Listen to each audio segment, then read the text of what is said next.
Welcome, everybody, to episode 206 of the Upland Property Experts. I am your host, Too Stupid to Win. Once again, ThankMeLater is not here for 3 weeks in a row. Don't worry, he is not quitting on me. He will be back soon. His mom's still in town. It's one of her last nights in town. So he felt bad. He wanted to be here. I said, don't worry. Hang out with your mom. It'll be great. Anyway, great show today. We have Dizzy filling in as a co-host. Always great to have Dizzy here. We have Dakian talking about Upland racing. We have the breast cancer awareness, wearables, totems were released. And then we have the roadmap, a new roadmap out. So a lot to dive into. And as always, we got the secondary market numbers. So we'll jump right in. You don't want to miss this show.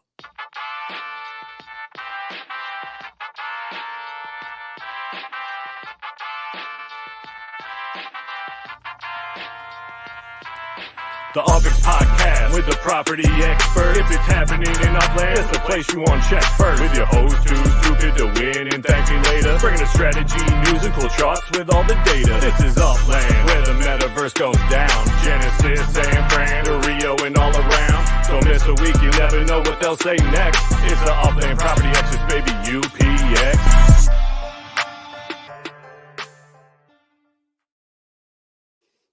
What? Welcome, everybody. Welcome, Dizzy. Thanks for joining me this week, sir.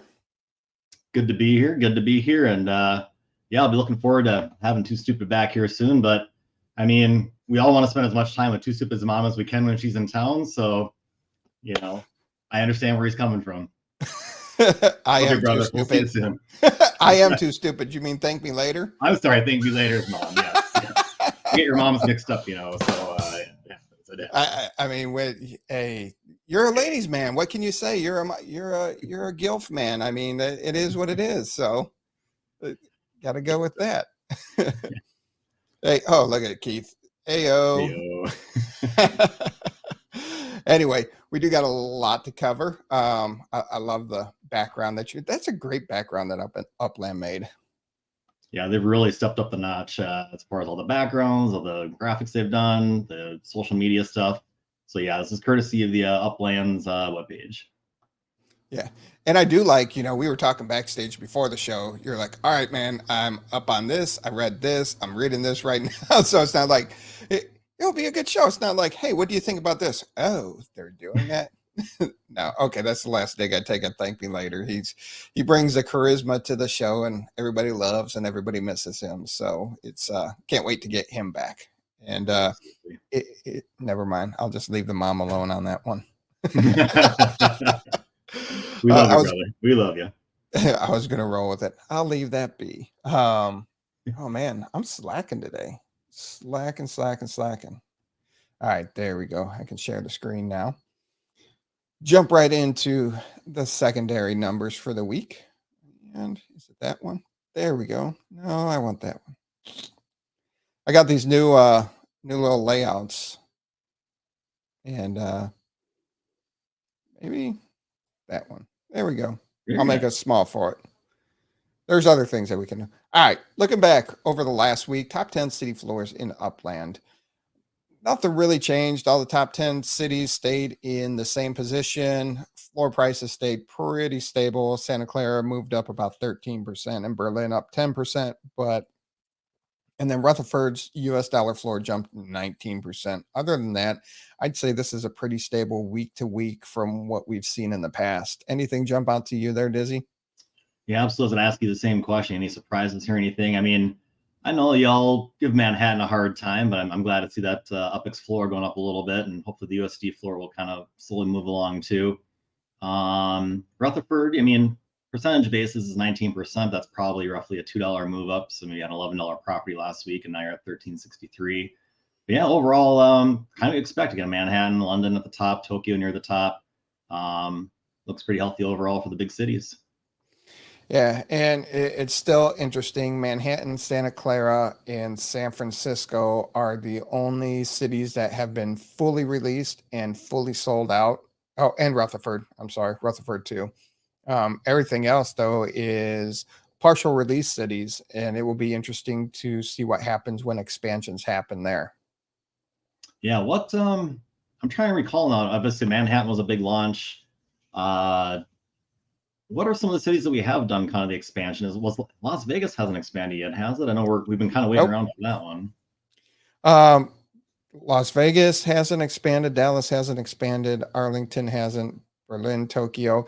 I know there were people pinging that they were seeing new city IDs and boundaries over in the Tokyo area. But I mean, once you see it on the map, usually that means it's coming soon. So maybe it's the Tokyo expansions next. That'd be awesome. And then looking at the highest arbitrages, these are the best places where you can buy for US dollars and then flip it for your UPX floor. And it is coming. I am working with a development team. Went out on my own. Long story, but either way, we're going to have some new data coming here end of the year, beginning of next year. Excited for that. So here I'll be able to get the transactions on here so we can really see based off of the arbitrage of the difference between the floor of UPX and the floor of US dollars versus how many transactions are happening. You want to see how many transactions are happening in a week or a month to see if there's high turnover in that city. Is it a good idea to get into that city? This will be another attribute that we can look at of, is this a smart buy or is this not a smart buy? But what we use. Yes, they having the quantities behind it, the volume, kind of what's going on. And just like the stock market, if you have some only trading 1,000, 10,000 shares versus, the millions and hundreds of thousands of shares trading some of the bigger names that, putting that behind it. And myself being a market technician, just kind of looking at the trends and looking at the charts adds a lot of value than just the numbers that are very static themselves. So yeah, I think that service will be great. And, just looking at here, it's still kind of mind blowing. We saw San Francisco at 30,000 UPX floor. We're like, that's a steal. It can't go any lower. We've, seen it kind of go at 25 and 20 and on down. At 19,000-ish and a $7 floor, that at least is holding up. The one kind of surprised me is LA. Again, I know there's some cheaper properties there, but I think as Upland expands and you go back and you say, man, you could get in properties for $3 in Los Angeles. Yeah, right. To me, I don't necessarily have a lot of dollars right now to, sitting on my Tilly account or looking to put in, but if I was new to the game or had some excess capital in the game, that's certainly an area I'd look to expand as well as a lot of the neighborhoods and nodes that we've seen. And I will throw this in there as kind of a shout out to TML too, but arbitrage, did you write that yourself, or can you define arbitrage for our viewers? Too stupid. I can define it. Basically, you're looking for the differences and the trends there. So simple. It's just the difference between two values. Good stuff.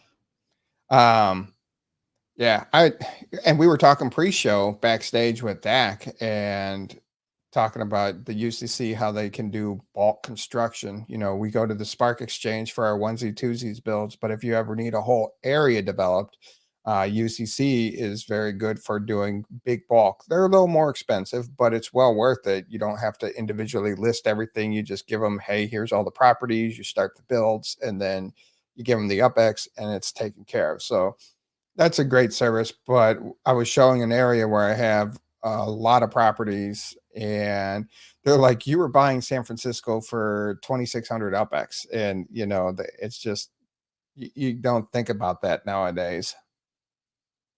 Yeah, it's amazing kind of going back and look at the history. And I know, Two Stupids used the UCC before to do some builds with Bones Balboa out in Los Angeles. And I know some of our other listeners probably have. I'm kind of a loyal Spark Exchanger, and I know there's others out there. Again, it's just kind of simple, kind of easy to log in and do it, but it's good to know that there's a lot of other opportunities out there to partner with our Upland folks, and they can help you with the builds and everything too. So very awesome. That was ThankMeLater that used the UCC. I gotta get my man. Oh man, here's the deal. Is I know I always call you guys by first name, so I'm used to using your proper names, and now kind of trying to use the Upland name. I'm not used to. That's what happens when you develop these friendships over almost 4 years now. Yeah, I'm literally gonna put a Post-it note on my monitor right now, right by your picture, and you're real. They're Too Stupid. There we go. Yes. Not TML, not the turtle. Oh my goodness. There it is. Looking at the other way, looking at the prices, where you can buy for UPX and sell for US dollar. You know, the caveat here is you have the $3 holler cities where you have a lot of properties at $3, so it's slow moving. And even though they might have a high volume, and that's probably something I should look at too, is not only the amount of transactions, but how many are sitting there at the floor price, depending on which arbitrage area you're looking at, going one way or the other. But you have places like Buenos, and Arlington, Birmingham, and KC, where you have the ability to manipulate the floor. You're not getting the better exchange rates as a Detroit, Rio, or Sao Paulo, but if you want to move it quickly, there are ways to get better value out of it going from UPX to US dollar. And all of this is not financial advice. I think it's where your service would come in, handy, especially I'd be curious on the $3 hollers, what kind of volume are moving through those? Because again, if the floor is at, we'll call it 5,000 UPX and you're getting $3 USD, that's not a terrible arbitrage or terrible trade. But if you're only trading, 1 or 2 per city on a weekly basis and you're fighting against 400 other people at the floor, then that makes it tougher. So I guess in retrospect, kudos to Upland for establishing some kind of floor there, because I hate to kind of see if the $3 holler wasn't there, what we're talking a $2 holler, even a $1 holler, but 50 cent, 50 cent. 50 cent. Yeah. It'd be interesting. I know they've done that in Legits and some of the other NFLPA and other items and stuff too. So again, good to at least have that minimum. Have some price discovery as well on the UPX side. Hopefully we don't start seeing the UPX floor price go much sub 4,000 there, but I guess we will wait and see. And that's something I'm curious about, though, is currently we've seen Bitcoin take a little run, speculation because of the ETF and all that. Do you think we're going to see, if it does cross over to a bull market, do you think we're going to see the moving off the $3 holler on some of these cities? What are your thoughts there? Because you're bigger into crypto than me. So yeah, I'm real big into crypto. That's actually a great question. I won't go off into a TML, a TML, not a too stupid tangent, a TML's tangent, and talk about crypto for the next 20, 30 minutes. But I think 3 main things there, I guess, at the top of the level. Yeah, I think any kind of crypto, anybody's invested in crypto, if their crypto goes up and they want to, maybe, all right, I did really well on Bitcoin or Ethereum, whatever it might be, I'll sell some and kind of dip it back into Upland. That's honestly kind of how I got involved. It's like, all right, did all right in crypto. There was a squirrel. Perfect. Did all right in crypto. So I'm like, all right, I'll kind of add a little bit into Upland. And yeah, I added more into Upland when the crypto market was doing well. And now that it's, kind of fallen down, there's other things going on, I've certainly not put as much lately. So I think, yeah, overall Bitcoin, crypto, that going up would help.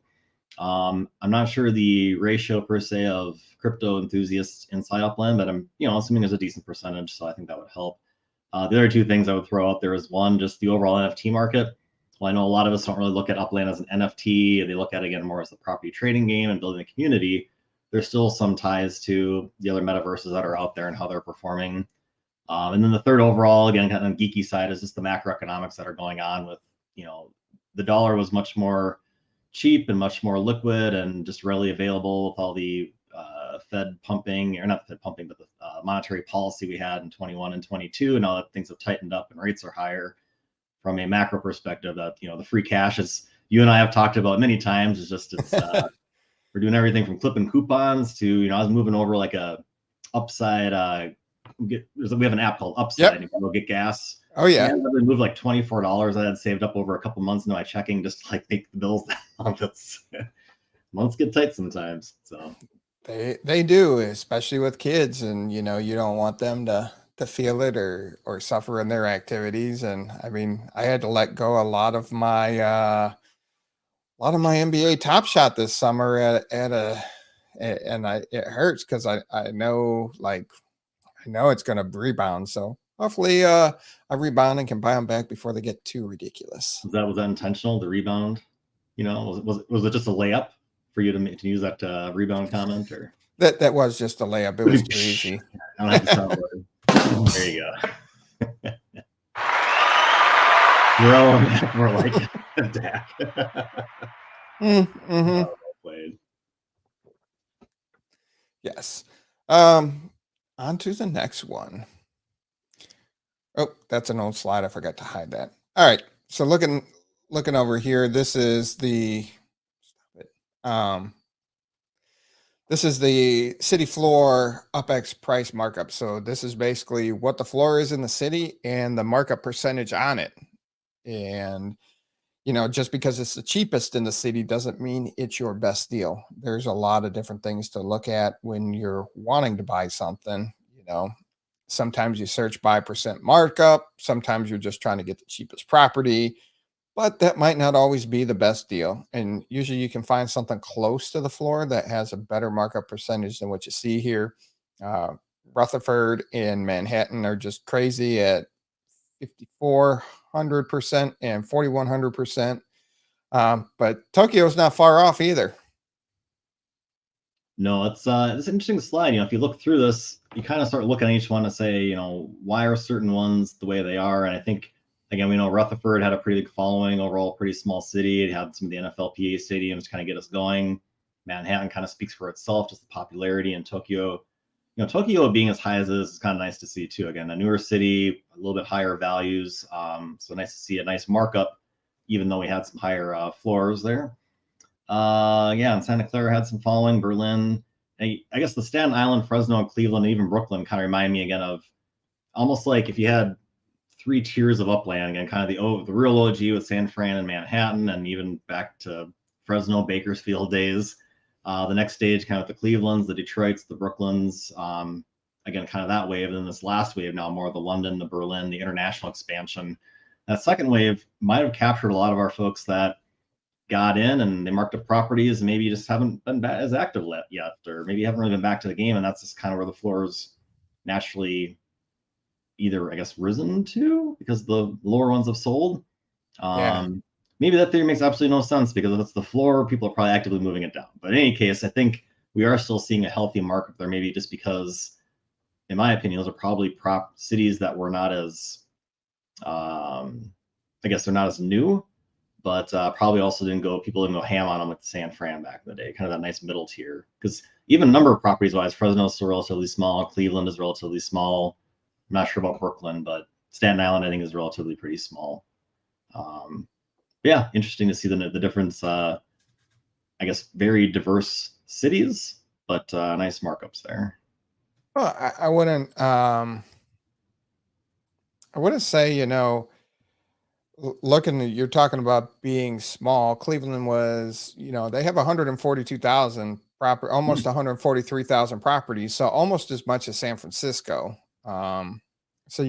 It wasn't really small. And Fresno actually has more than San Francisco at just about 182,000 properties itself. And Brooklyn was at 270,000. So it's not even that they were small. Manhattan's small at 41,000, basically 500. And then Rutherford is the smallest. At just over 6,800 properties in itself. What were the numbers again on Cleveland roughly? Did you say about 180,000 or 200,000? 104. Call it 143,000. I guess that still blows my mind. I didn't realize that it was that big of a release. I know some of these again are going to be expanding and hopefully a wave 2 or wave 3. Those numbers are much. If you would have put me on Jeopardy or Price is Right and go over, go under, I would have been way under on those estimates. So I didn't realize there was that many properties in those cities. The more you know. Because if you look at it, Los Angeles, Chicago, Detroit, Queens, and Brooklyn are your top 5 cities, and Los Angeles is double Queens and double Brooklyn easily. Los Angeles is just about 650,000. Chicago's 530,000. Detroit's 387,000, and Queens is 307, and Brooklyn's 270,000. So. Nice. Well, if you're listening to the show, and again, not financial advice, but Hyde Park out in LA, go visit the Ninjas. They still have a lot of properties available to mint. So let's get it. Oh, absolutely. Love what the Hyde Park Ninjas are going to do there. And definitely still time to get in on that. It's all about finding the neighborhoods there. And then let's see here. Now, looking at the lower side, this is, where the markups aren't as drastic for their floor prices. The one in Kansas City's gone already, but when I grabbed the data, it was there under mint, which was nice. But these aren't very bad in itself that you're not paying that much of a premium. Yeah, nothing really jumping out there. Nope. And then let's see here. And then the bottom floors, the $3 holler all the way across the floor. Even the UPX floor is pretty cheap on these. I don't know. I mean, I wouldn't call it cheap because if you look back at history, even if you go back a year, you're looking at Detroit was 3,800 a year ago, so it's 300 UPX higher. Rio was 4,100, so it's made some progress in the last year. And I suppose you got a lot of these, remember Fresno had mints under 1,000. Like, didn't they have some mints on like 500, 600 UPX? So even on a percentage basis, they're high. So I'd say ones that are low mints are probably representative here. And then as well as, again, not a neighborhood or a node that would cause you to pay a much, much higher multiple. So again, maybe small mint, small property in a lesser desired neighborhood. But yeah, again, just for those looking maybe to acquire properties and you don't have any in those cities, 4,000, 5,000, 6,000 UPX, okay, whether you put in a couple bucks or you get it through your earn, certainly some opportunities to add there. I don't really have any Cleveland. I've got like a couple for the collection props, so I haven't maybe I need to visit you out in Cleveland. I didn't get stiffed in the minting or the release like you might have. I had a chance to I think I was traveling or at work or whatever, but I know when I went to go back, there was very much minted out, if not fully minted out. But might need to go back at 6,500 UPX price. It's too shabby. I mean, I don't have as much Cleveland as I should either. Can anybody really say that? I mean, I mean, for somebody that lives there and I don't have my pen with me. I was just thinking of that, with it was going to be the segue into the map assets because the sales are going very well. And I know last year you and ThankMeLater picked up the Christmas Story house for me. So I'm hoping with map asset sales, I can acquire the Christmas Story house. Yeah, excited for that. Might be able to make that work. And what I'll throw out there, I was getting ready and I'm like, oh, I hope he brings up the Christmas Story because I didn't want to be the one to bring it up because I know there's a little history to that. But Upland, we need it. We need it before Christmas. Let's get that landmark up, and we need Jim. Why don't you? I'm sorry, too stupid. Why don't you share the story as far as the Christmas Story house and kind of what are you expecting to see in the landmark? I mean, with the landmark now, if you actually go to Cleveland, go to Christmas Story house, they actually bought some properties around it and they have a gift shop and all that. You can take tours of the house, and it was just recently purchased too. They just sold it, and it took a while for the sale to go through, but they're still going to continue the tours. You can still go visit it, and there's a lot of stuff to actually do in the area itself. The shocking part was Dizzy never watched the Christmas Story, even though TBS shows it 24/7 Christmas Day for like the last 20 years. I've never seen it, but I know that one Christmas morning, I'm like, it's starting right now. Turn on TBS. And we did watch it straight through. But you had mentioned that if Upland's going to do the landmark right, have the lamp in the window or any other. Yeah. Yep. Okay. You got to have the leg lamp in the window to do it right. Once you get down to that close-up view, the leg lamp has to be in the window. It has to, they don't really have weather in there, but you got to kind of make it like snowy and, just because you got to put snow on the ground. So it's there 24/7. So, yeah. They got to do it right, and we do need it before this Christmas. It came out last year, so let's make that happen. Let's make it happen. Let's see here. Oh, almost time. Get it before Christmas. There we go. Oh, Dizzy. How else did you not learn to shoot your eye out with a BB gun? That's why the movie exists. Oh man, man. The things we did as kids and the stories we did to get out of them. And yeah, again, I guess I could throw a TML here. I was probably like 5 or 6 years old, and I don't know why I did this, but we had the old stove tops where you had like the electric ring.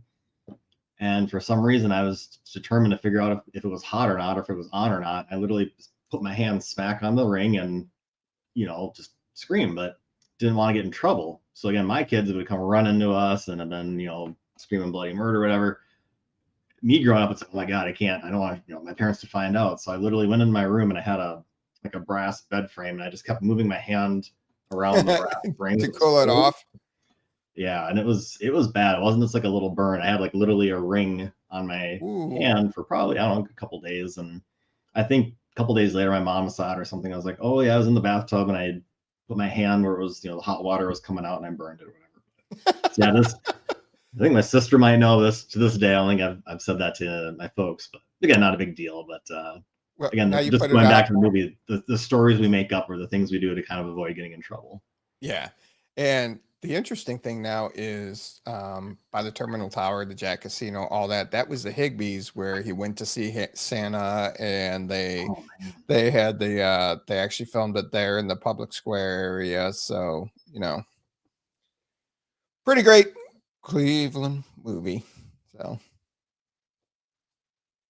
all right, bottom 10 city floors. Looking back, I didn't update the slide. It should say 365 days, not 180. That was last week. But looking back, the UPX floor is down. Oh, wait, no, this is the 6 months ago. That was from last week. I didn't put the year ago. Helps if I know what I'm doing sometimes. Good segue, right? Let's go right into this. Yeah, let's just go into it. Forget that. I'm too stupid to win. And we're talking about Upland Wearables now. What are your thoughts on Wearables? Are you digging the Wearables? I know they just had the Halloween Wearables out, and I was actually kind of sad I didn't get any of the Halloween Wearables. But do you like them? Are you not? I know you're more into the property collection, the tradings, the legits, and stuff like that. So what are your thoughts on the Wearables? Yeah, no, great question. So I didn't create a avatar until I think it was on the flight to Vegas or maybe at Vegas for the Upland event this year. So it's kind of the first time I did it. So at that point, I wasn't into the Wearables per se, or didn't really even create an avatar. Since then, I was actually a winner of the Halloween one. I got like the green kind of like alien Hulkish looking one. But for what it's worth, on the Susan G. Komen, as I think I've shared with you and a few others, my sister was stage 4, stage 3 breast cancer. So, or I should say stage 4 breast cancer. She had stage 3 other cancer. So I've been having a pink ribbon as my my Block Explorer since January when we found out about her diagnosis. And I did participate in the Wearables here. I'm currently wearing the straight up pink one. And I would jokingly say it makes me look like a big pink Pokemon. Not the most flattering wearable, but and they've kind of changed the avatars too. It used to be like kind of from about the chest up. Now it's kind of like this more zoomed back view. Yes. And however the sweatshirts lie or the costumes lie, it does look like I put on about 100 pounds, which to me that is fair enough too. But long story short, again, it goes for good cause. And I think just in general, I mean, we're streaming live in the Upland Cafe tonight in San Fran, right? So if we were, sitting in the cafe right now, we could see everybody else's wearable. I know X1 has kind of a cool one that he wears. I've seen others. So long-winded answer, I'd say I'm not as active in them, but I think they are pretty neat. And the more we get kind of the avatarish use in Upland or the spatial or whatever, we can actually interact with each other. I think, yeah, it's kind of a cool app. How about you? Did you say you got in on these or no? Yeah, we are live. I missed out on this, but we are live in the cafe. So we are live in the cafe, but it just takes up a lot for me to be in the cafe and stream and everything else. I do have to show up. I think I might show up for a couple minutes after this show. I do have some time that I'll go hang out there for a little bit. But yeah, we are live in the cafe. Nice. And I only mentioned that because I think I opened up Upland before the show. I got the pop-up that come join us tonight. So yeah, I do. I do appreciate Upland for that. You have Yoshida, his shows on Tuesdays. We're here on Thursdays, and then the Upland Racing League and More Cheese. We're all streaming in the cafe each and every week, so we definitely appreciate Upland for. And then and the Goldsmith has his show on Tuesdays or Wednesdays. His shows in the cafe also. I think it's Tuesdays. But I do appreciate Upland doing that and letting us broadcast each and every week. So it's pretty awesome. It was pretty amazing. Again, just to think back, again, 2019, 2020, we didn't have block explorers. You didn't float from property to property. Like this is, I guess, we had block explorers, but it wasn't, they didn't work quite like they do today. To now be, seeing each other inside the game, being able to watch a live video stream inside the game. It's come a long ways. It's pretty cool. And I think that's what a lot of people actually don't understand is going back to, even you were in the game before me. You started in 2019. You saw them in Vegas, and you signed up then. People don't understand what alpha testing was like. What really quickly, can you tell them what it used to be like when you logged into Upland each day? It is a little hard because I in the block explorers, I'm like, I think we had them because there was like the default basic ones that we had. Now later in the game, you're able to create one. I can't remember if I could even send or how that all worked. But in any case, man, it's been a long time ago. Yeah, I joined in November of 19. So I saw Upland in Halloween of 2019 at CryptoCon out in Vegas. Signed up about a week or two later. And I remember from a property perspective, again, we didn't have the nice third-party tools. We didn't have nice searching in Upland. It was all San Francisco. And I think the only way I knew what was available was I zoomed out on the screen to get the whole snapshot of San Fran. Then I clicked on the button to kind of basically see what was mintable, which is on the right-hand side, which we can still do today. And there was maybe, I think, 105 to 120 properties, if I recall, available. And I literally typed out every single one of them in an Excel sheet. And every day I'd be like, oh, is there any new ones? You keep kind of scrolling down. I think they kept the same order. And you maybe would identify 2, 3, 4 properties that sold, and then you kind of look to see what they replaced them with, and maybe you decided to buy them back then. But yeah, long story short, there was maybe only 100 properties available at a time. They very slowly released new properties, and to find out what they were, it was just kind of either hunting around or checking that list. So it's just evolved massively since then, obviously. Although, if we could get a little bit more search functionality within the collections and other things, that'd be nice. Upland, please and thank you, hugs and kisses, Dizzy. So yeah, that was just interesting that it was just like a couple but that's the other thing that was cool about it is they started out writing a little write-up about each property. Oh my God, that's right. It's on the blockchain even. That's right. Yeah, and then at some point they're like, we can't do this for the 149,000 properties in San Francisco, let alone the world. I wish I had one. I don't know if you've got one readily available or not, but just for the listeners, again, if you go on the EOS blockchain, you could literally after the mint, you could go in there and click on the property ID and it would say, I'm going to make it up, 4-bedroom, 3-bath house on the corner of 5th and Main, or nice row style home. It had, and it wasn't every property, but there was a handful that had it. I don't think it was just the established 2019 collection. I think it was just some random, maybe it was someone was hired to do that, and they're like, yeah, we can't do this for the thousands and thousands of them. So, I mean, what would you do for Detroit and Chicago? 18 gun holes through a back window. Here's a nice view of the of our dumpster in the back. And I mean, let's be honest. The screenshots from Chicago. There's some really nice homes in Chicago. Some beautiful homes on the front. The backs are a little bit less than desirable, but yeah, maybe more on Google Maps. Who knows? Yeah. All righty. There we go. We're gonna bring Dak on. Oh, sorry, I didn't even give him a chance. He was just, I'm like, I'm bringing him on. I didn't even prep him. Here you are, Dak. Hey. So first off, I wanted to jump into the Spooktacular because that's happening on October 27th, which is Friday. Very excited for that. So yes, I know you just tomorrow. sent me the finalized prize report just to verify that what we were giving away is facts. So yes, but yes. Yeah, talk to us about the Spooktacular and what's going on, because there's still a chance you can still race tomorrow, right? You can still win a spot, right? Yeah, until about midnight Eastern tonight. There's 2 auctions happening right now where you can get in and win. And then Eddie from Board Uplanders Club has sweetened the pot with the highest bid of one. So we have dueling auctions going on right now. So we have 2 different auctions going on at the same time. And whoever has the highest bid will get an extra 100,000 UPX. So if you think about it, you get the 100,000 UPX, that's a $100 value.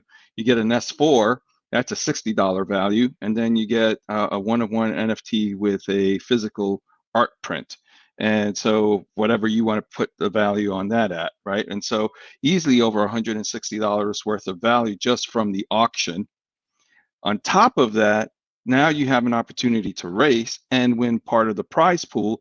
And you've seen the prize pool. I mean, everyone wins something. And if you're in the top 5, top 6, the prizes are awesome. I mean, first place is over $1 million UPX worth of prizes. Wow. I'll echo Shaq here. I mean, look at all the sponsors you have there. Just that's an amazing list. I mean, there's what 15, 20 of them on there, and it's kudos to you with all the organization and the schedule and working with Atomic. Oh, that I can't take credit on that. That was Rob Zilla, that was Shacklin, that was Umbrella Boy. I mean, the Creedmoor team really kind of took on our organization and management of getting all that set up and everything. And so it's been really kind of a lot of fun working with Creedmoor and Board Uplanders Club and all of the different sponsors that have been able to participate. We put out a call for S4s because we wanted to make sure anyone who won an auction could race. And we had a lot of folks that have vehicle metaventures come out and sponsor, right? And so it was great to see them. And if you see it on the list here of the sponsors, please visit their metaventures. They were kind enough to make donations. They didn't really get a lot in return except for the publicity that we get with the sponsorships when we're talking on shows like this. And the spotlights, Rob Zilla did a great job doing spotlights on the sponsors. So visit their metaventures, visit their shows and their Discord servers, and give them some love. Absolutely. So let's get that going. Get your chance to race tomorrow in the Spooktacular, Creedmoor Spooktacular. And the show is giving away a Midnight Reaper, the Harvest Pillar, and a Graybreaker. And the Boney. Oh, yep. And Yeah. Coffin's Boney Secret. Yep. Yeah. And so if you want to bid, it's in the URL Discord server. I'll put the link in chat. But yeah, get out there, bid. I know SC Kicker's been trying to win his spot, and he's always had one thing or another happen. So he's still trying to win that spot. But sorry, SC Kicker, we're going to try to drive the auction up. We want to see it get to 1,500 wax. That's what we want to see. There you go. Couple hours yes, left. The bids are in wax. 2 hours left, so get it and help a good cause. Help the Child Mind Institute. And yeah, and so tomorrow we weren't able to race last week. So UPX Podcast is our sponsor for tomorrow. And so we ended up having to do a lot of jumping through hoops for a lot of different things. But tomorrow we will have another amazing day of racing. I hope everyone can join us for about 2 hours worth of racing. We will have the final race in the Pro Series. We'll have the final race in the Pro Series. And we ended up having to do something a little different. Because of scheduling conflicts for our top 3 positions, we ended up doing a kind of a small race with the top 3 individuals, and everyone will get to see tomorrow who ends up being crowned our champion. Now, what that means is that everyone else from TV down to Upland will have an opportunity to actually race without those top 3 racers, which they would not have been able to catch, and win one of those great prizes that you've put up for the Pro Series. So this really kind of distributes the prizes out, I think, in a way that I think hopefully everyone gets the benefit. Plus, they also get to benefit from coming in first, which is 100,000 UPX. Second is 65,000 UPX. Third is 30,000 UPX down the line to 5,000 UPX, right? So it's I think it's going to be interesting to see how it works out. Mass Chef is, trying to work some magic behind the scenes, getting everything ready for tomorrow. So we'll see what happens. Yeah, and I'm excited. So there's 9 people racing for it, and what we are giving away is some map assets that haven't even been put up for sale yet, which is also pretty cool in itself. And your pimp daddy. Oh wait, no. Hip squeak. Were they able to do are you going to be able to do the concept of the pimp squeak? I don't know. I have to email that in because I did not put that as a variant, but hopefully once they see the concept, they'll accept it. I'm not really sure. Because I never even thought of it when I was putting in the variants for the map assets, but we're giving away a pumpkin pick squeak, a gray breaker, Coffin's Bony Secrets, a Midnight Reaper, and then I forget the Harvest Pillar. Yeah. Does that look like the right so you're doing 5. That is the 4,000 wax, 200. No, that's not it. That's not it. That's not it. I was going to grab it and then got distracted by talking because I do that. Let me grab the auction link. Copy link, and then I'll post it. So like 2 Creedmoor 22. It's on Discord. Failed to post because Upland to the Upland. I can't post it. I'll send it to you, Too Stupid, and then you can post it. All right, sounds good. Awesome. There we go. Sounds good. So yeah, no, a lot of people did a lot of really good work for this. I love that the community comes together and kind of gets behind this. It's now become an annual thing. It is, I think, one of the very few big community-based fundraisers that are done, and so I'm kind of looking to see how it evolves next year. And next year we'll get Upland on board so they can do some push notifications, help market this a little bit to get some in-game push notifications to. So I talked to them about that because we did try to see if we can get the sponsors from Upland. And they had a really good point.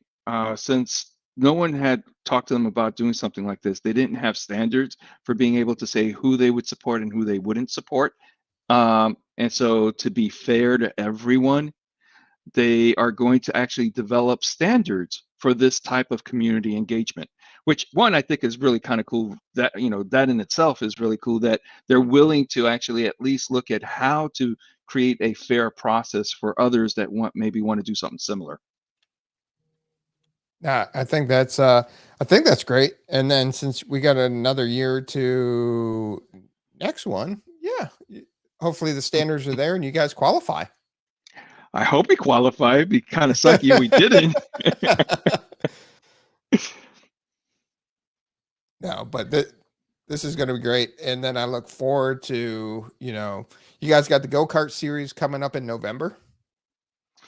So we're working through it. There's some scheduling difficulties. So we might actually end up doing something a little different in December. I'm talking to Mass Chef about that, but right now we've been so focused on getting the Pro Series done and the Spectacular. So next week. So I'll be back on next week to talk about what's next. Now, what I do know is that we will definitely be having the Stock Car Pro Series in Q1 2024. And I know that we've already started assigning the role of Stock Car Driver to individuals who have stock car pro competition trim cars. So if you have a competition trim car, stock car, and you would like to get information about being able to race in URL, just join URL. We'll assign you the role so that we can then communicate with you. And it doesn't necessarily mean you get a spot in the league, but you will at least get information about it and have an opportunity.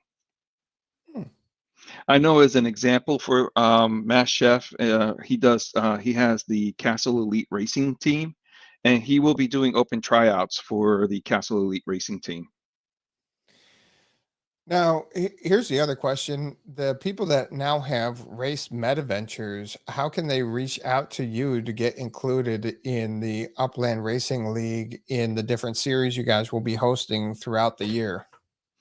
So the way it's going to work is the way we've worked it already, which is you have to go through the submission process, have your track submitted, and go through the sanctioning. Our sanctioning process is a lot more difficult than Upland's approval.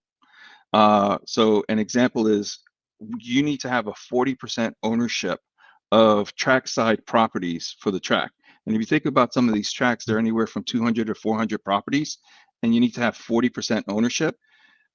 What ends up happening is most people, unless you're like Abdullah or Dizzy or someone, right, you're not going to be able to have that many properties yourself. So it forces you to create a ownership group, or for the node to come together and say, yeah, we're supporting this track as a neighborhood or as a node project or whatever it might be. And so, we talk about the difference between URL and Upland Racing is we're community racing while Upland provides the racing functionality, right? And so this is an example of how we use the standards for sanctioning to drive community engagement. There's a structure requirement. There's a business plan process. Like, how are you going to drive engagement on the track? How are you going to drive revenue streams for the track and so forth? Because we want you to look at it as a venue, not just as a track that you've put up on Upland and forget about. Oh, that makes a lot of sense. And man, 40%, that's steep depending on what city you're in. That could get very expensive. Yeah, and that was done on purpose. And actually, we started at 40% as the entry level, and we had the idea that every year we continue to grow and we would increase the ownership requirements, because obviously, we're not going to be able to support 200, 300 tracks. So only the top, like the most engaged, most active tracks are going to be able to maintain sanction.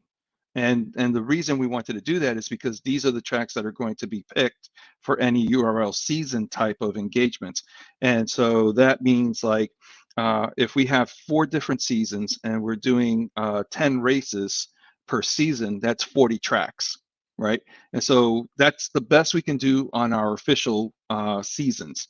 Now, if we did, if we do special invitationals, if we do the Upland Racing, like we did with the Overdrive event, where we get to pick the tracks we want to use, we can use some of these tracks that have been sanctioned but not picked for the season in some of the special events.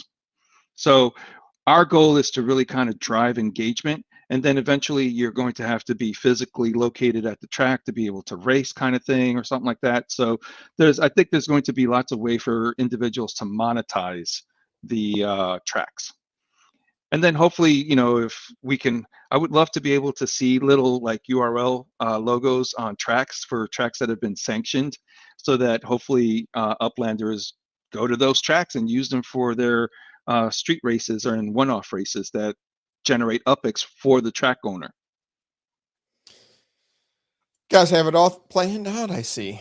I'd say, yeah. I mean, not say from the outside looking in, but admittedly, I've got a few cars. I haven't really done the new racing when the slow side, fast side of the track, whatever.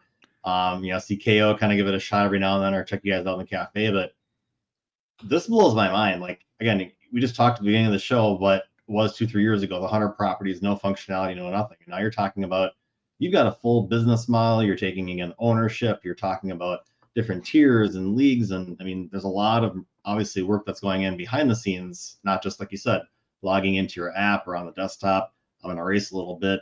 So yeah, again, kudos to you and all the minds that are kind of going behind this. That really blows my mind. And admittedly, I haven't been tuning in as much on the racing side. I know it's active and there's a large community there, but wow, that everything you just told me, I was like, I didn't realize that there was a lot going on behind the scenes. This is phenomenal. Yeah, and what I love is that the folks that have gotten involved, so Creedmoor, Real Note LA, Hyde Park Ninjas, just to name a few, right? There's a lot more than that. They really are putting effort. They're putting a lot of work into building out the venue, right? I keep talking to them about them as venues. They really are putting a lot of work into building out the venue and creating an experience for the community. And that's what it comes down to, is creating that experience, one, for the user, and then just communities coming together to promote it, because that's what's going to make Upland successful in itself, is people wanting to be in these communities that are rocking it each and every week.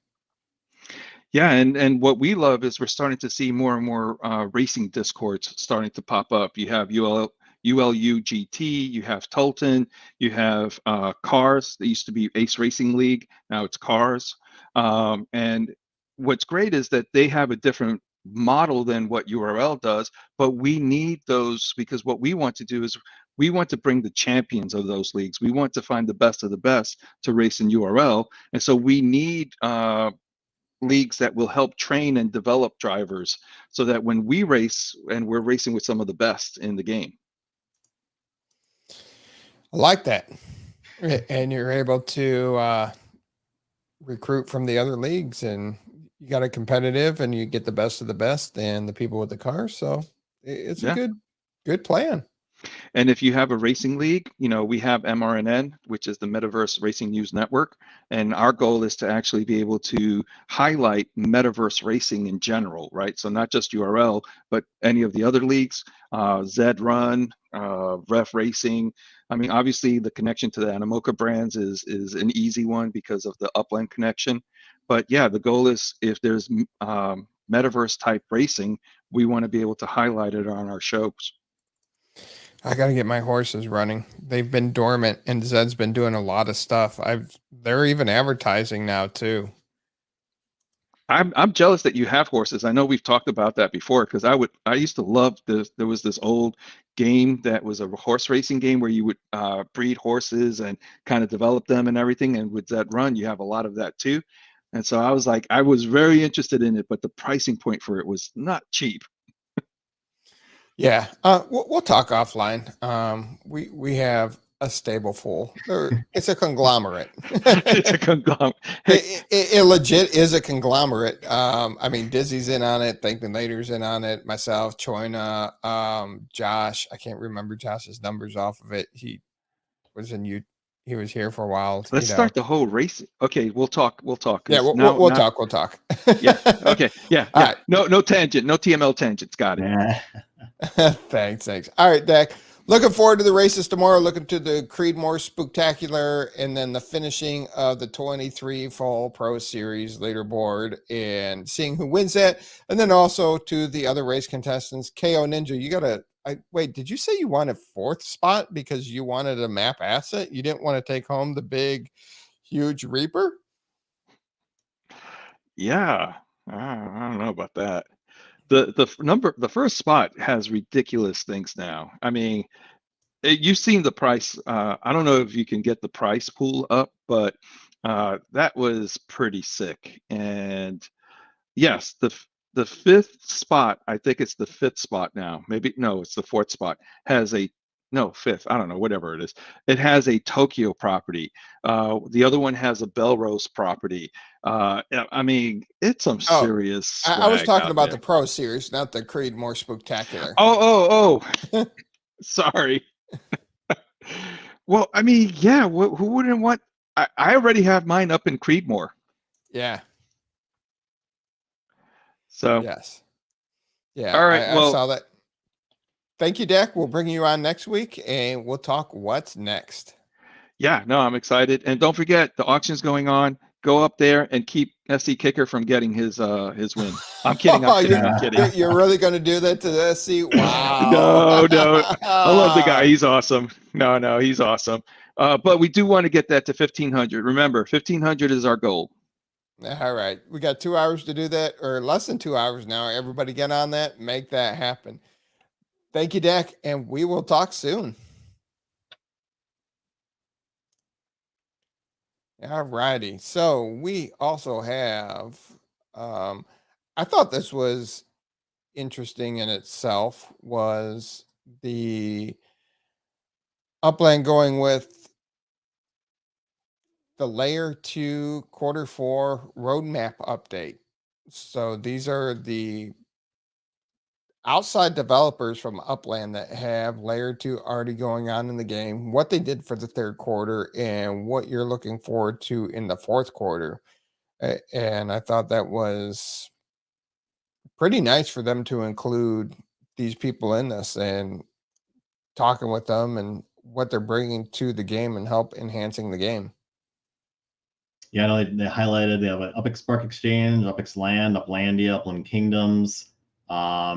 Just overall website optimization, the SSO. Again, they're getting really ramped up here. I'm not sure if you talked about it all last week, or I can't remember if the announcement was after last week's show or between now and then. But I got that next round of funding. Was it 7 million? So I think there's between, again, I'm not saying for that reason, but again, you look at the progression of Upland of back in the day. It's like probably episode 20 something. It was like, man, it'd be nice if Upland would keep us in the know more with what's going on, and then by episode 100, it's like, hey, it's getting better. Now it's like, again, you've got roadmaps, quarterly roadmaps. They're talking about what's happening in the future. And there's probably things that we don't necessarily know that they maybe haven't hit the goals on, but they've really knocked a lot of balls out of the park this year. They really, again, you think about, again, eventually we're going to be going into maybe the ERC20 blockchain on Ethereum and potentially, working Sparklet on an exchange. Again, this is just really, really, really ramping up. It's exciting to see. Yeah, the UPX Spark Exchange you got in the mobile app will make ThankMeLater very happy, because in his world, you have to be mobile to be successful. And he does have a point. I like, giving him a hard time, but absolutely, if I can't do it on my phone, there's been games that I've got on the desktop for, and I just don't hit my desktop that often.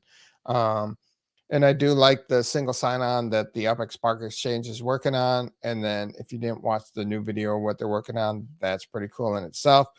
UPX Land's continuing to give us the data that we want. And they're continuing to go with working on being a UDM Pro member. And that's one of the top parts of partnerships with Upland, so that's good. They're going to get a dev shop in every city working on that. And then Uplandia, that's a great game people are enjoying, and they've rolled out what they're doing October, November, and December. And Upland Kingdoms, Graham Brindle has been doing an amazing job there in itself. That's what I got to do. I know I talked to Noise to meet you at Genesis Week and said, brother, I got to get you back on the show. He came on, he was our first guest, and then you were the second guest, and you guys were the Bill Gates and Elon Musk of Upland at the time. I remember T-Mill talking about that. That's right. That's funny. That's a long time ago. Holy cow. Yeah. So, yeah, definitely we'll get those people on. We'll get Graham Brindle on. We'll get Nice to meet you and Uplando on to talk about their projects there. So it was nice that they did a layer 2 Q4 roadmap. Totems, they went on sale. People picked them up, and then they got to trade them in. How'd you do? Just want to make a comment about all the other people trying to broker or trade their spots in line. And no, I know like the third party I've seen a little bit of out in the server. It looks like they're selling for what, maybe 65 USD, and then I'm not sure on the UPX side. But basically, they've come in line a little bit more since the first or second release. I did pick up one of each, or I picked up one on USD and one on UPX. This is the first time I've been able to. We've got llama ears. I didn't notice that. There we go. Right there. Depending on how you sit, yeah, you've had llama Isn't it ears. like the TikTok thing where like the girls sit on the bed and like they flip their feet up and it's like they got the bunny ears. That's like the new big on TikTok trend. But anyway, get myself in trouble. But yeah, let's move on from bunny there goes ears. the squirrel. But I got one of each. First time I was able to pick up one on the UPX side, and I was kind of shocked. I was like, oh no way! I finally made it. Maybe top 100 to get one on the UPX. But I got one of each. Got one of the sharks and one of the pandas, but I was a little bummed. Mine are both brown and like pretty basic. So again, not like really cool poses. Not even like the rarity. I'm not as concerned about. Like they're both brown. I'm like, come on, give me some flash, give me some color. But I was happy to get one of each, so I can't complain. How about you? Jesus calling you out. I don't think you watch it. I do.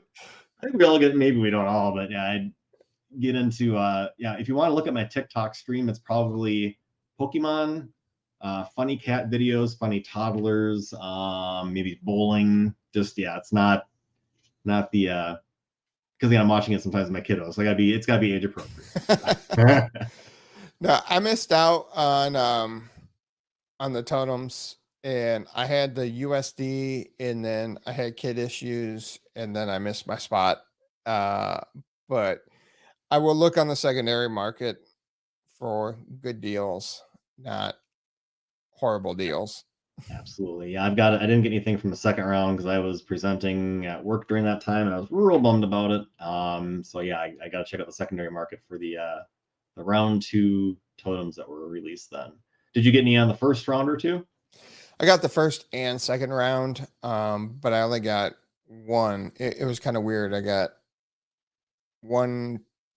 2 dragonflies, and then I got 2 wolves. So Okay. and it was awesome. I saw a happy MFer in real life pop in there. Love that dude. Very great, positive dude. Absolutely.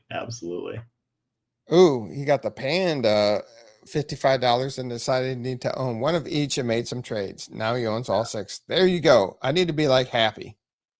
That's kind of the thing. I mean, if I'm going to quote a TikTok video, there's this person, typically it's a woman, holding like, I've got 1 dog, and I know I might as well it's got to have a friend. And you get 2. Oh, what's 1 more? There's 3. You got to have the set. I mean, if you're gonna, because there's a total of 10 or 12 totems at the end of all the chapters.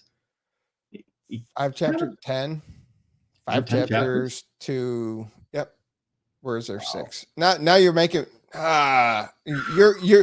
are too stupid to win TML right now on me. Usually these are the questions that I ask him, and he's like, yeah. I think I want to say there were 6 releases, but yeah, if it's under 20 total or even 10ish, like I don't know, try to acquire a set one way or the other via trade or whatever. But no, it'll be interesting. And have you heard anything? So I will put you on the spot again. Have you heard anything more as far as is it still kind of Q1ish that they're talking about that we'll be doing more of the test run with the Protum, or have there been any posts on that? Not too sure. Okay. Not really. Just speculation. Speaking of, we could totally squirrel here too. I still think there's way more that we don't know from all the whole like Ethereum and the map and like the little top secret folder. I think there's a lot more to it than just the Sparklet thing. Any prognostication, any things you think might be coming down the pipe?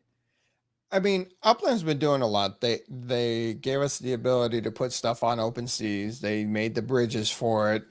Dirk is in charge of the whole big metaverse that we want to be interchangeable, so you can have your thing here, but bring it over to this one or take it to that one or sell it on this thing. So, I mean, we've been saying it for a while, but all of us that are playing now are still in the early stages. We got in early, for as many people that are like, oh man, like I'm like, oh, I wish I was Dizzy who got in, in 2019. There's people who are like, oh, I wish I was too stupid to win. And then there's people that are like, oh, I wish I was so-and-so.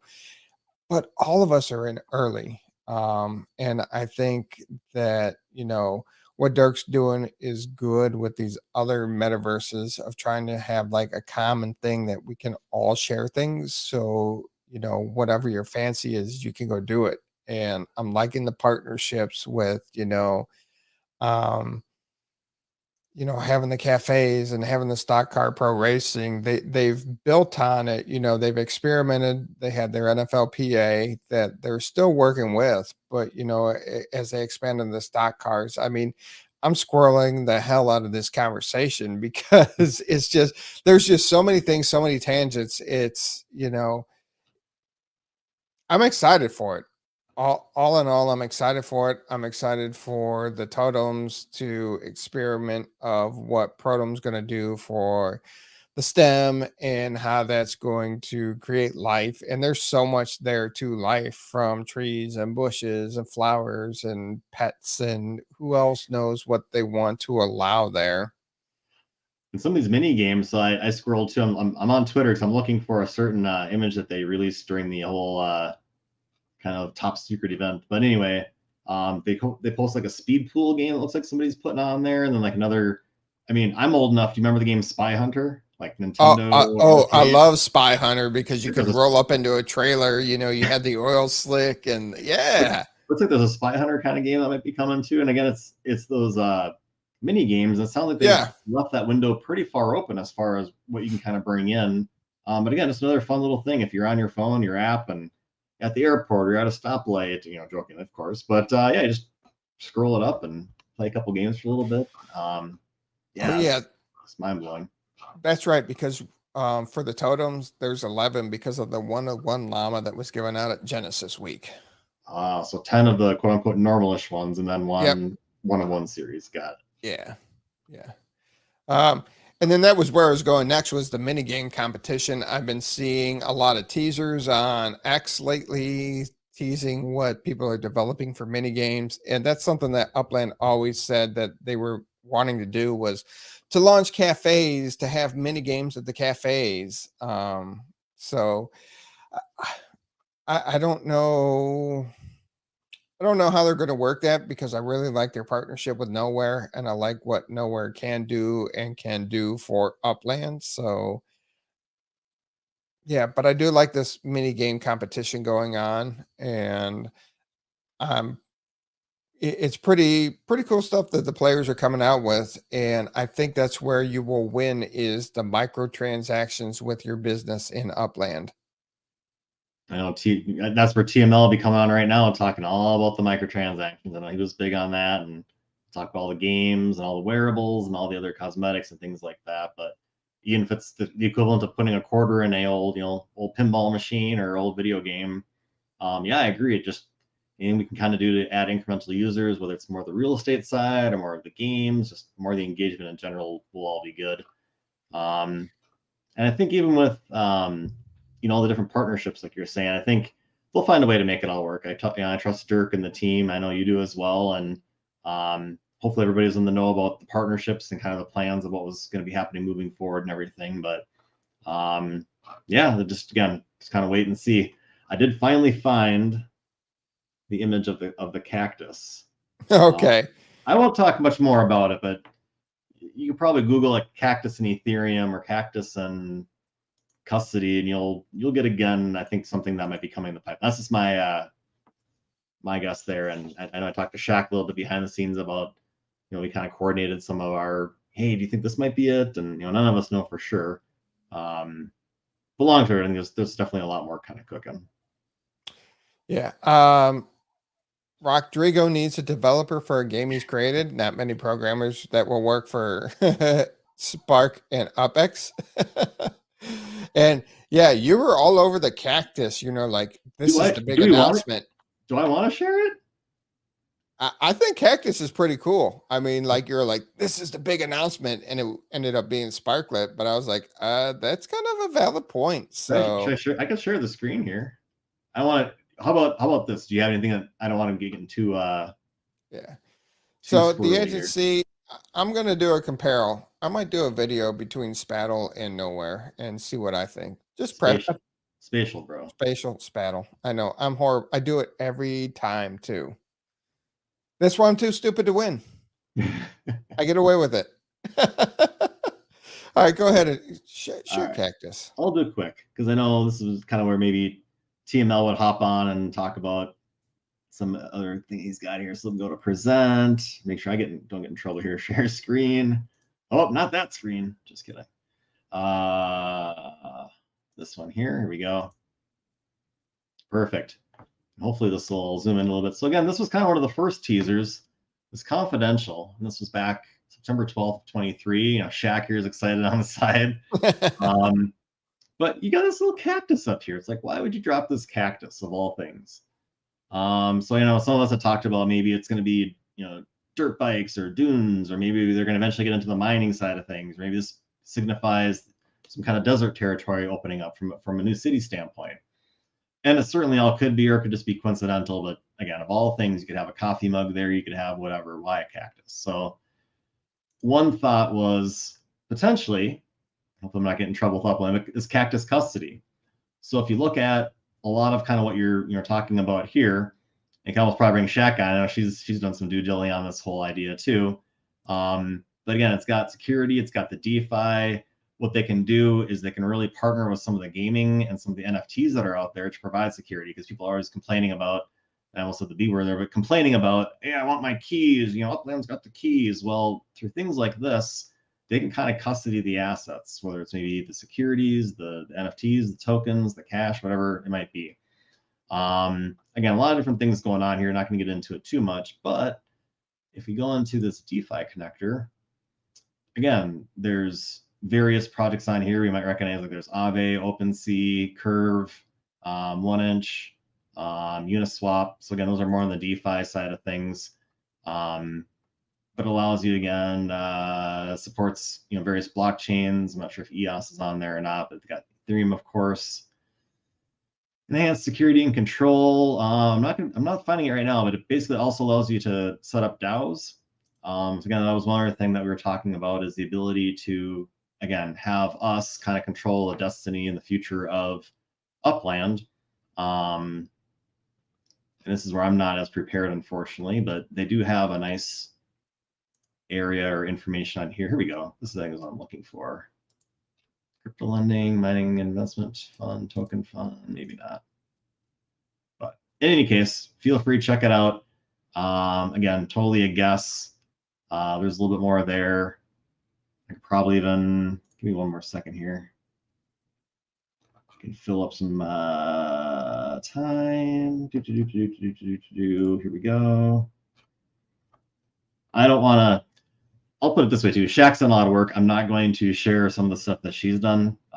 She can share it if she'd like. She can kind of take credit for it. So I will not let any of the work she's done out of the bag. But she also uncovered some things that were kind of in their timeline and some of the projects that they're working on, and was able to tie a lot of things together. I guess the other thing I would point out was, let's see here, 5 verticals that Matrixport has identified in the report. Again, NFT, fractionalization, lending, rental, pricing, and aggregators. Again, that's kind of the company. Yeah, you, for some reason, you didn't share, as you changed tabs, you didn't share the screen. So all we've been looking at is the initial cactus. Screen, my bad. Shoot. I thought it was screen, not... Yeah, stop me sooner, bro. My bad. Sorry, I was looking ahead and... Nope, all good. Let me go back here maybe to... So yeah, real high level again. And I could probably should have my notes up on this more, but again, cactus custody. Shoot. Got some good notes on this and stuff, but again, I don't want to go too deep in the weeds. But again, it offers through, if it was cactus custody, it's going to allow you to fractionalize. Again, we talked about, could we essentially take a big property and split it up into different ownership? It allows you to lend things. It allows for rental of properties. It allows for custodying of assets. They're calling it, you know, kind of the Airbnb of the metaverse, you know, things like that. What else do we have here? Again, Shaq did some research as far as some of the tools that are in the pipeline between property management tools, home experiences, potentially MetaMask kind of stuff. Again, those are all things you can do through Cactus Custody. And Cactus Custody, I believe, either owns Matrixport or vice versa, or they're involved there. But again, Matrixport could be a wallet or a service used to hold some of these assets. If I could just find, there was one link that really had a lot of information talking about the DAOs and the NFT and the gaming side of it. But in any case, yeah, maybe more to come. But if we're talking about bridging, we're talking about assets, we're talking about building things out, potentially talking about DAOs, this could potentially be, again, where that cactus little teaser comes into play. So I'll stop it there. My apologies for not being as more prepared to know the conversation I tangents there tonight. but there's a little bit more as you kind of tap into it again, just really looking at the NFT side of things, having some kind of custody over it, fractionalization, ownership, kind of the ability to scale, et cetera, et cetera. Some things I've kind of teased a little bit in the past. Yeah, be interesting, and I could see a partnership between them. So very. We'll see. I mean, what else could be the cactus? We haven't seen anything cactus related yet. I mean, no, we haven't. No. But that was interesting. And like, Japan, like you said, or Tokyo, there were a couple cities were starting to pop up there. Was that the On One partnership potentially? Were they located there or something? Yep, that's what I think. Look at those guys. Tell us more about these, Jim. What what do we see on the screen here? That's okay. Cheese always calls me Jim. So, I mean, if you haven't watched the show enough, as many times as she's called me by my name. It's just a nickname. It's a nickname. Yeah. So, these right now, I am producing the bony coffins, that nice little dude in the coffin, the RIP with the pumpkin head on it, the harvest pillar, and the grave breaker, the little creepy dude coming out of the ground. Those are the easiest to produce right now. I do have as the Midnight Reapers, the big old tall giant Reaper sell, I produce more. But it's been pretty hard the last few days for people to buy them. As soon as I'm posting them on my property, they are selling. And a lot of people were kind of upset about it. But I am producing them as fast as I can. And you can go check out the shop at 615 Indiana Street in San Francisco. I do have some stuff right now available in USD and UPX. Once we get through the Halloween season, I do want to have a reserve quantity of assets that I will mint. And then after that, I'll be able to release to the public. I want to have them reserved for giveaways on the show and personal use myself. But the best thing about these is it's not like the decorations where there's a limited time to it. These are map assets, so you can place them on your properties all year long. I am in the process of getting showrooms put up across a bunch of different cities and getting the applications in for getting the MetaVentures there to have showrooms across there. Because we all know that it's Halloween 24/7, 365 in Creedmoor. And was it Belrose, Queens? Belrose? Yes, that is correct. Belrose. Yep. Very nice. I've got oops. Definitely make sure I don't share that one. Just kidding. Share screen. Oh, come on. Which one of these is going to be? Maybe that one. Here we go. And Shaq, forgive me, it's probably not the best screenshot of it, but that's the beautiful Creedmoor hub right now. Again, I could probably rotate the screen better, but again, just look at the, really cool if we kind of zoom in on some of these, just a lot of decor, a lot of Halloween. You can kind of see a lot of the Halloweenish themed coloring as the node kind of was developed and built out. Got some of the crazy, creepy kids and stuff like that on those, the big blobs at the top. But again, overall, it's very, very cool. Good job with Creedmoor and everything that they've done to decorate for the Halloween. Again, and I'm sure if you zoom on these a lot more, you'll see a lot more of the actual Halloween decor itself. But overall, just excellent, excellent, excellent. Absolutely. So, yeah, definitely check out it, as I'll post them as quickly as I can make them. I've had some people just come in and as soon like stalking my property as soon as I'm posting, and they're scooping them up, and I'm like, geez. So, well, I mean, that's kind of you too that you've honored your whitelist, but you might have some folks in the whitelist that need to get in contact with you about some potential pre-orders. So, oh, absolutely. Yeah, absolutely. I mean, and it's no hard feelings. The whitelist is there just to help somebody produce things. And if you no longer have interest, can't afford it, just let it know. It's no hard feelings, because there's plenty of people that have been bashing me for having a bad business model.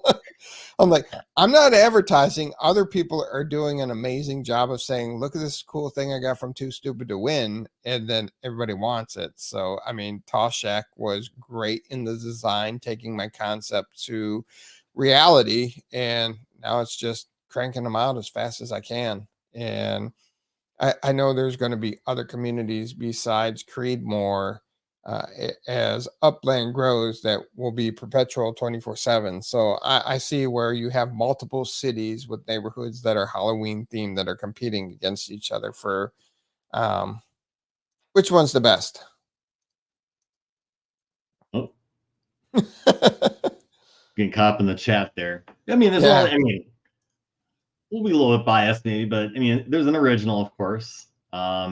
So sometimes I like to go with the original, and I'm sure there's others, but yeah, I know Creedmoor is kind of where I'd put my my skull and bones. Oh, absolutely. Absolutely. All right. Since and the horrible thing is we've gone so long and we haven't talked about, a lot of people want to know insights from Dizzy, one of the top players in the game, because I see your properties, they check the leaderboards and all that. Can you give us any insights of your thoughts on Upland and what you're trying to do?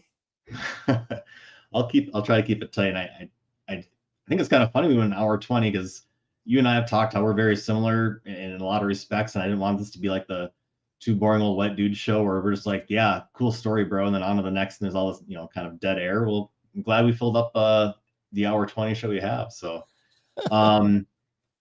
no, and I'd say overall, I mean, and you know this, and I think other people have talked to me. I like to consider myself just the same as any other player out there. I got in earlier, and I took some stabs, and my crypto did well, so I was able to kind of pick up some more properties. But yeah, I kind of take the same approach. I'm a little bit more focused on just the property side. Again, just it's more really a function of just time at this point in time. I'd love to get more involved in the servers and the products that are going on and the racing. I have a hard enough time logging in some days just to collect the UPX or to click the daily check-in for the Spark. But I'd say overall, I mean, you've heard other guests on the show is kind of like, find what works for you, whether that's finding a cool neighborhood and some properties you like there. Maybe there's a connection in real life to something you like. Early on, I was kind of a big collection collector. So I think when I hit, the 50 collections, then 100 collections, that was kind of a cool little, I guess, checkbox. And I think even about a year ago, I went in and took a lot of UPX and picked up another 10, 15 collections, tried to do that. But find whatever works for you. I know yourself and Shaq and Dak and a lot of other guests have done a lot with the map assets and the racing. And again, that's what works for everybody. The racing works for Dak. I've hardly driven a race. Likewise, maybe you've gone and built a lot of properties, and maybe, I don't know what Dak's sitting on from a real estate perspective, maybe he doesn't have a lot of apartments. I don't really know, but yeah, just find out what works for you. And I would jokingly say, come on, people, throw in some USD. We could all use a little bit of help here.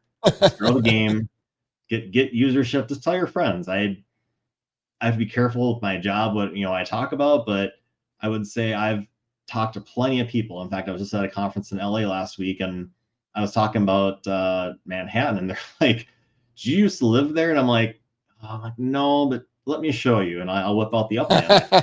And it honestly, like, for someone who's never seen it before, it blows their minds. Like, I zoomed in on Rockefeller Plaza, Rockefeller Center, whatever, and then over to Chrysler Building, and then showed the transit station and everything. And like, well, let me show you where I work, and let me check out my property, and like, this is where Taylor Swift is at. And again, it was cool.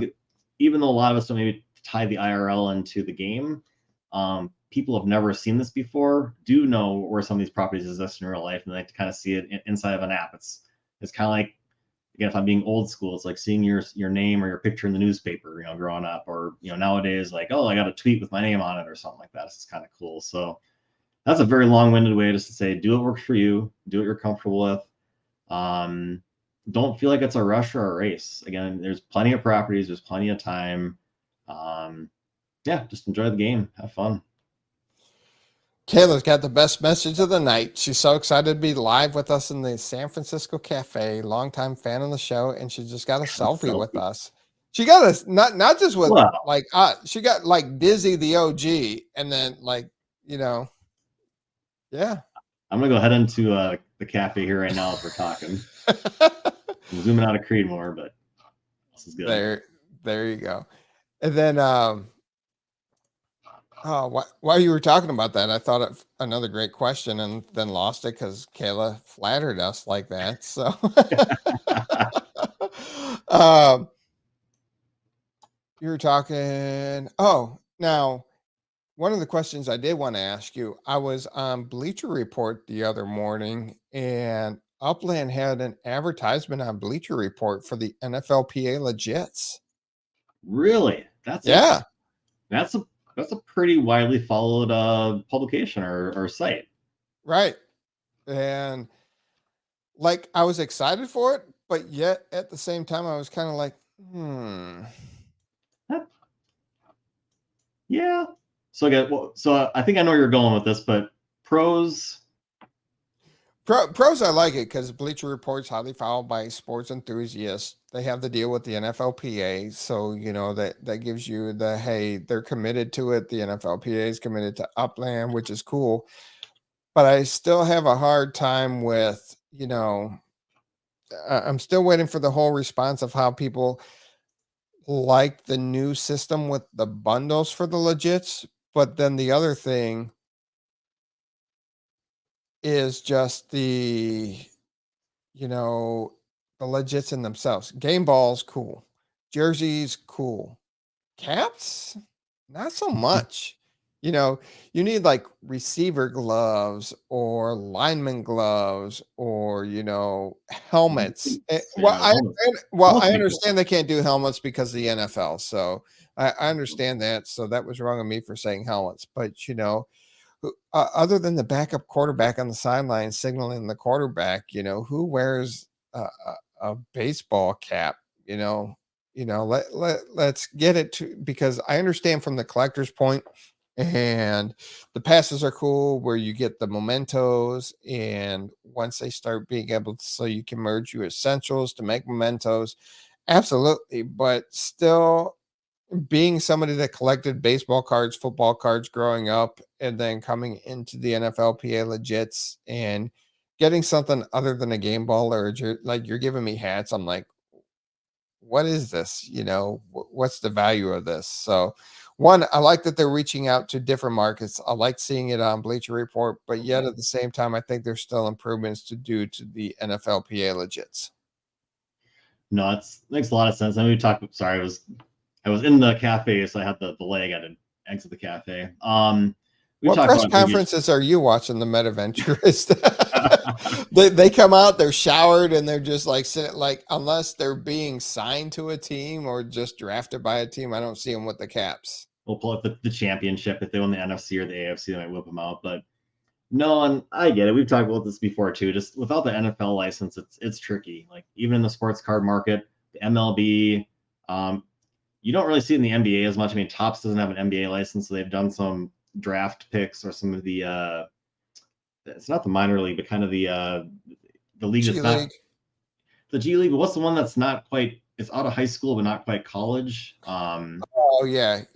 I can't remember offhand, but not the X League, whatever it is. But the little they've got some cards there because it's not a licensed NBA team, so they can go ahead and use those jerseys. But it just, people want to see the logo. It's real tough to see just something that's airbrushed out or just a very solid red or purple or brown or black, whatever the color might be. So again, we'd all love to see that the true NFL partnership, and then maybe the dynamic changes. Maybe unfortunately costs would go up, but I mean NFL all day, they've had a real hard hit in the market, and there's different reasons for that, but people still really love seeing the moments and the legits. And again, not to scroll too much, but I know we've seen some of the moments with the racing, and we can see 10-second clip of drone action of a curve in the race, or at the soccer we saw some of the goals and things. Here's a scroll. Are we gonna be able to see moments in the NFL games? And if so, like, are they, because those are the memento passes, but is that just literally like you're getting a memento, or is it going to have a video? Because it's going to have a video, how are they going to edit out logos and stuff? Right. That I don't know. That's a great question. I'm sure with technology these days they can. Yeah. It I don't know. It'll be interesting, but yeah, I think if we had the NFL, it'd be great. The Bleacher Report, again, I think it's a nice step. It's going to attract some of the base. I don't know what costs to get involved with the Bleacher Report versus other avenues. Would you target more of a gaming market, a virtual real estate metaverse market? I think the NFL, maybe there was a budget there to say, all right, if we have NFLPA, we want to spend a certain amount to kind of maybe bring in that user. But in any case, yeah, it's good to see. It is kind of funny where every now and then something does pop up. So what's the difference between NFL? Yeah, go ahead and you take that one. Yeah, Rodrigo said, what's the difference between the NFL and NFLPA for a person that doesn't call soccer actual football? The one played with feet. So the NFL is the organization of the National Football League. They own the intellectual property of all the team names and all that. The NFLPA is the Players Association. So that is the union, the contract for the players itself. Both of them have the ability to have intellectual property in itself, but to reference actual team names in their cities, you need the NFL. To talk about the players themselves, the NFLPA has to sign off of it. You can have partnerships with the NFL, NFLPA, where you can use the team names, player names, and all their likeness in itself. That's why you see your NFLPA legits be basic in the colors of the team, but doesn't have the team names, team logos, or the NFL crest on it in itself, because it's been authorized through the Players Association, and that creates revenue for the players in the league besides their contract with the NFL. So that's the big difference. Anything I missed there, Dizzy? No, and I say oddly enough, an NFLPA version would actually work probably okay with soccer, because on the soccer jersey, you have Emirates. So again, it's not really a team logo, it's more of a sponsor. So you could probably recognize Messi back in the day, kind of based off the red and blue or the gold. Whereas here, again, we kind of identify a team with that logo or that mascot. Color, of course, the Browns is a perfect example. It's your all brown, but like the Panthers, again, they've got that panther on the side, you know the black and the blue, but and I think to your point too, just like I did there, I talked about the Panthers. I didn't say the Carolina football team. Whereas you talk about Man City, you're already kind of talking about, again, the city that's located in. I think, at least I'm not a big soccer guy, but so actually that would work probably better on soccer. But yeah, here in the States, as it relates to the logos and the licensing, it definitely does take some of the shine off the product. But again, we understand they have to kind of play within that sandbox too. Yeah. And hopefully one day the NFL gets hip and joins, and that would be huge. That'd be awesome. All right. We've bored these people for an hour and a half. Wow. That's impressive. Thanks everybody for sticking around. Absolutely. You got anything else to say before we get out of here for the week, Dizzy? Everybody have a safe and happy Halloween. And I'm sure I'll see you sometime in the background. I'll drop some squirrels across the bottom of the screen, or I'll try to get you and TML distracted a little bit. But no, thanks for having me on tonight, and I'm sure I'll see you again. Thank you so much, Dizzy, for jumping in and filling in for ThankMeLater as he hangs out with his mom. We'll get him back here. we'll get him back here soon. I think his mom's calling me right now. Everybody be safe. Have fun. See you in the metaverse.